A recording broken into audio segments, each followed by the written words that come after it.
Changing sentence. Class 6 থেকে শুরু করে ইন্টার লেভেল পর্যন্ত ইংরেজি দ্বিতীয় পত্রের খুবই একটা পরিচিত টপিক হচ্ছে চেঞ্জিং সেন্টেন্স। এই চেঞ্জিং সেন্টেন্সটা অনেকে করতে ভয় পায়, কিন্তু এটা খুবই ইজি। কিছু টেকনিক, কিছু ট্রিক্স, কিছু রুলস যদি তুমি অ্যাপ্লাই করতে পারো, মনে রাখতে পারো, চেঞ্জিং সেন্টেন্সে সহজে 10 মার্কস পাওয়া যায়। আমি আজকে আলোচনা করব এসএসসি লেভেলের চেঞ্জিং সেন্টেন্স, অর্থাৎ এসএসসি লেভেলে কি টাইপের চেঞ্জিং সেন্টেন্স আসে। এসএসসি লেভেলে চেঞ্জিং সেন্টেন্সে টোটাল 8 টাইপের কোয়েশ্চেন আসে: exclamatory, interrogative, assertive, negative, affirmative, simple, complex, compound. আমি ধারাবাহিকভাবে প্রত্যেকটা নিয়ম আলোচনা করব এবং কিছু বোর্ড কোয়েশ্চেন এক্সারসাইজ হিসেবে বুঝাই দিব। তুমি যদি রুলসগুলো মনে রাখতে পারো, চেঞ্জিং সেন্টেন্সে 10 মার্কস নিশ্চিত তুলতে পারবা। আজকে আমি আলোচনা করব চেঞ্জিং সেন্টেন্সের একটা topic, exclamatory sentence.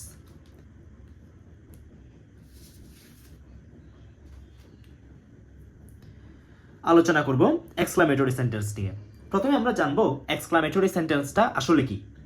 Exclamatory sentence মানে হচ্ছে আশ্চর্যবোধক বাক্য, অর্থাৎ একটা অ্যাসার্টিভ সেন্টেন্সকে কিভাবে আমরা এক্সক্লামেটরি সেন্টেন্সে নিয়ে যাব। যদি পরীক্ষায় প্রশ্ন আসে এক্সক্লামেটরি করো, কিভাবে করব? জাস্ট একটা রুল শিখবো, এই একটা রুল শিখে যত ধরনের এক্সক্লামেটরি সেন্টেন্স পরীক্ষায় আসবে সবগুলো আমরা পারবো। রুলসটা কি? প্রথমে আমরা দেখব সাবজেক্টের পর এ বা এন আছে কিনা। যদি সাবজেক্টের পর এ বা এন থাকে, হোয়াট লিখব এবং এ বা এনটা লিখব। এরপর সাবজেক্টের পর এ বা এন না থাকলে হাউ। এরপর ভেরি, গ্রেট, রিয়েলি উঠে গিয়ে এর পরের অংশ বসে, সবার শেষে সাবজেক্ট ভার্ব। জাস্ট এই একটা রুলস দিয়ে যত ধরনের এক্সক্লামেটরি সেন্টেন্স পরীক্ষায় আসবে সবগুলো তুমি পারবে। কিছু বোর্ড কোয়েশ্চেন অ্যানালাইজ করি পরীক্ষায় কিভাবে আসে।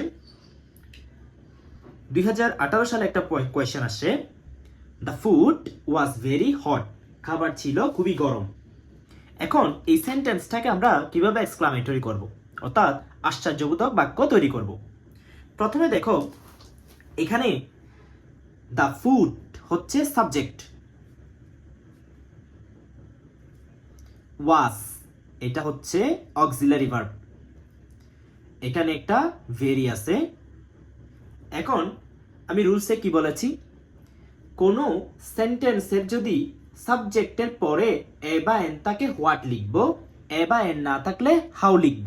দেখো তো এই সেন্টেন্সের মধ্যে সাবজেক্টের পরে কি এ বা এন আছে? নেই। যদি সাবজেক্টের পরে এ বা এন না থাকে তাহলে আমরা লিখব হাউ।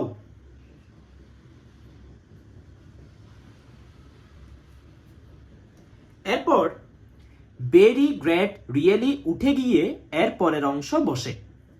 দেখো তো এখানে একটা ভেরি আছে, তাহলে ভেরিটা উঠে যাবে এবং এর পরের অংশ বসবে। ভেরির পরে কি আছে? হট, হটটা বসবে, হাউ হট। এরপর সবার শেষে সাবজেক্ট ভার্ব। সাবজেক্ট হচ্ছে দ্য ফুড, ভার্ব হচ্ছে ওয়াজ।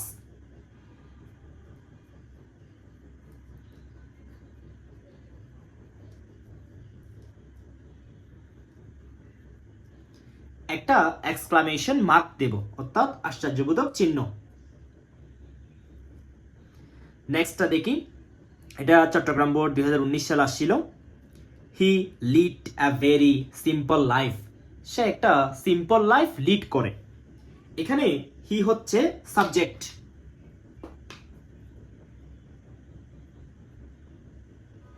লিড ভার্ব, এ আছে, ভেরি আছে। রুলস কি? সাবজেক্টের পরে এ বা এন থাকলে হোয়াট।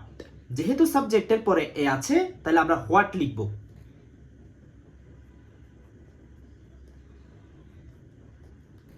এরপর এ বা এন যা থাকবে তা লিখব, হোয়াট এ।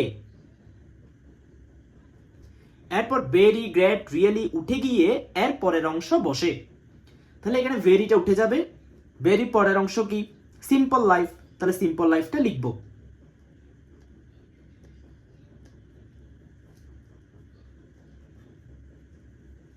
সবার শেষে সাবজেক্ট ভার্ব। সাবজেক্ট কি? হি, ভার্ব কি? লিড। একটা এক্সক্লামেশন মার্ক দিব। তাহলে what a simple life he lead. এরপরের question, it is really sensible exclamatory করতে হবে। যশোর বোর্ড 2017 সালের একটা বোর্ড কোয়েশ্চেন। এখানে ইট হচ্ছে সাবজেক্ট, ইস হচ্ছে ভার্ব, রিয়েলি আছে। রুলস কি? সাবজেক্টের পর এ বা এন থাকলে হোয়াট, এ বা এন না থাকলে হাউ। যেহেতু এখানে সাবজেক্টের পরে এ বা এন নেই, তাহলে আমরা লিখব হাউ। এরপর ভেরি, গ্রেট, রিয়েলি উঠে গিয়ে এর পরের অংশ বসবে। তাহলে এখানে রিয়েলিটা উঠে যাবে, পরের অংশ বসবে সেন্সিবল।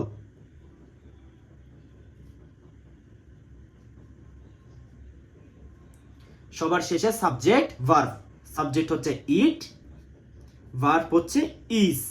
একটা এক্সক্লামেশন মার্ক দিব। এরপরের question, the invention of computer is a great miraculous event exclamatory করতে হবে। এখানে ভার্ব হচ্ছে ইজ, ভার্বের আগে যা থাকে সাবজেক্ট, তার মানে দ্য ইনভেনশন অফ কম্পিউটার পুরোটাই সাবজেক্ট। আবার রিপিট করি, এখানে ভার্ব হচ্ছে ইজ, ভার্বের আগে যা থাকবে তা সাবজেক্ট, তার মানে দ্য ইনভেনশন অফ কম্পিউটার পুরোটাই সাবজেক্ট। এরপর এখানে এ আছে, গ্রেট আছে।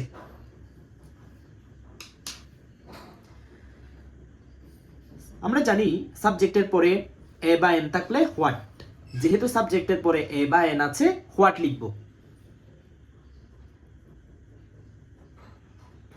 এরপর এ বা এন লিখে দিব, হোয়াট এ। তারপর ভেরি, গ্রেট, রিয়েলি উঠে গিয়ে পরের অংশ বসে, গ্রেট উঠে যাবে, পরের অংশ বসবে।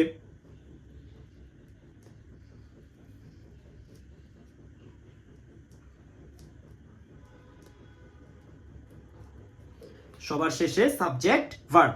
সাবজেক্ট কি? The invention of computer.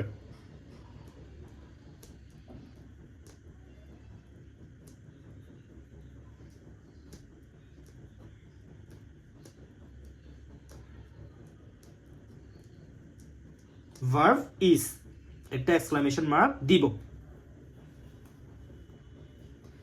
Polluted water, দূষিত পানি, is very dangerous for our life, আমাদের জীবনের জন্য খুবই বিপজ্জনক।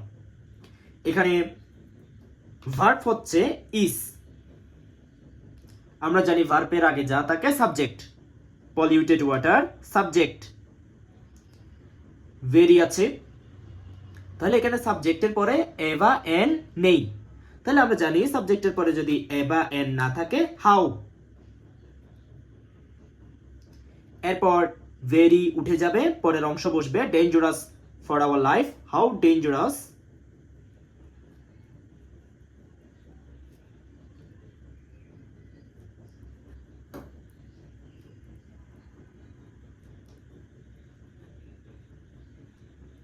polluted water,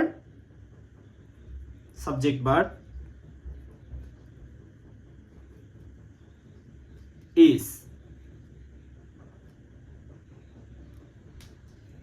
আশা করি এতটুকু তোমরা বুঝতে পেরেছো। জাস্ট একটা রুলস দিয়ে এক্সক্লামেটরি সেন্টেন্সের যত ধরনের সমস্যা পরীক্ষা আসবে সবগুলো পারবে। রুলসটা মনে রাখলেই এক্সক্লামেটরি সেন্টেন্স পরীক্ষা আসলে 1 নাম্বার নিশ্চিত পাবে।